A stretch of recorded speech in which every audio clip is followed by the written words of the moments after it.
Welcome to 365 Christian Men, where every day we aim to inspire and encourage with real-life stories about men.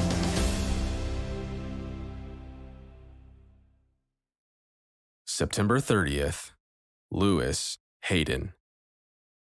Lewis Hayden was born a slave, but no treatment or ugly label could hold him back. When he finally escaped slavery, he dedicated his life, his time, and his skill as a businessman to serve and support those who were trapped in slavery and those who had escaped.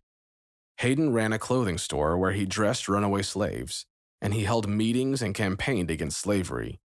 His home had a hidden tunnel connected to the Underground Railroad, a passageway to safety and freedom for escaped slaves. At Hayden's funeral, the pastor said about him, "The secret of the success in Lewis Hayden's life is that he lived for others.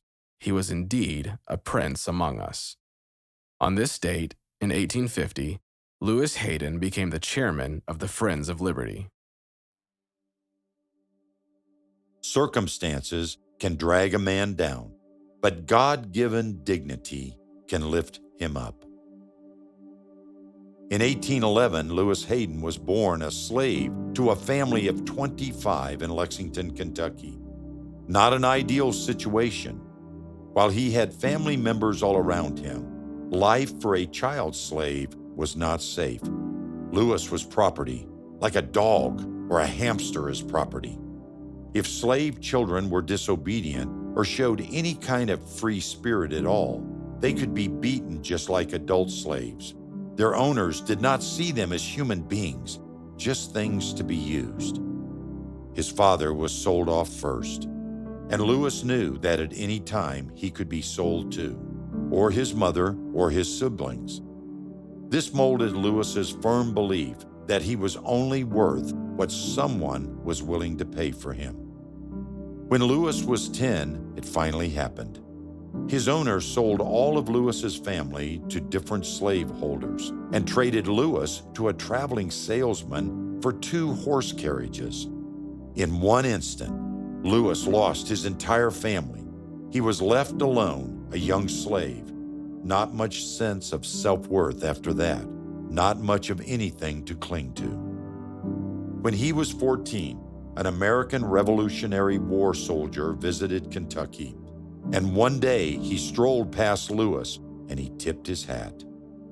What to most would have been a simple nod, a smile, a gesture, to Lewis Hayden, it was as if a veil had been lifted from his eyes. Someone acknowledged him as if he were a human being, a person, not a slave, not a piece of property, but a young man. This simple gesture from a total stranger sparked something in Lewis. For the first time in life, he recognized his own value. Not just that, but the value his Father in heaven had for him. He was of worth in God's eyes. He clung to that.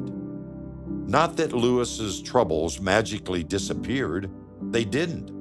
He was still a slave, but he was a slave who, with that simple acknowledgement, began to change. He now had a belief in himself as a man. This stayed with him.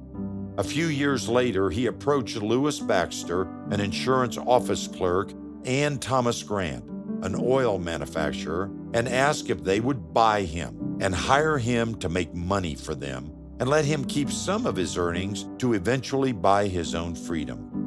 The men accepted, and Lewis was hired out as a waiter at the Phoenix Hotel in Lexington.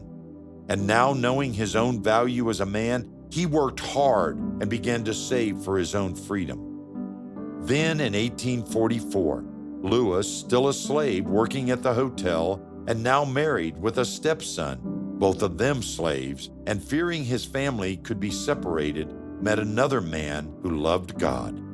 A Methodist minister involved in the Underground Railroad, Lewis asked the pastor to help them escape. The minister asked Lewis, "Why do you want your freedom?" Lewis replied, "Because I am a man." No longer a slave, a man, the minister agreed to help Lewis and his family escape via the Underground Railroad. It is amazing when a man finally recognizes his own worth, gains self-respect, and how it can affect the lives of others. In Jeremiah 29:11, God tells us, "I know the plans I have in mind for you, declares the Lord. They are plans for peace, not disaster, to give you a future filled with hope." Many men, like you, may feel like a slave to their circumstances. When Lewis Hayden saw himself through God's eyes, it changed his life and the lives of those around him. What is keeping you from seeing yourself through God's eyes? Circumstances can drag a man down, but dignity can lift him up.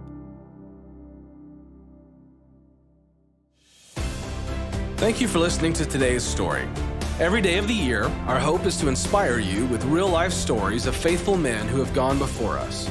Today's story was about a man who isn't as well known as some, but his story proves that God uses ordinary men in many different ways to accomplish His purposes.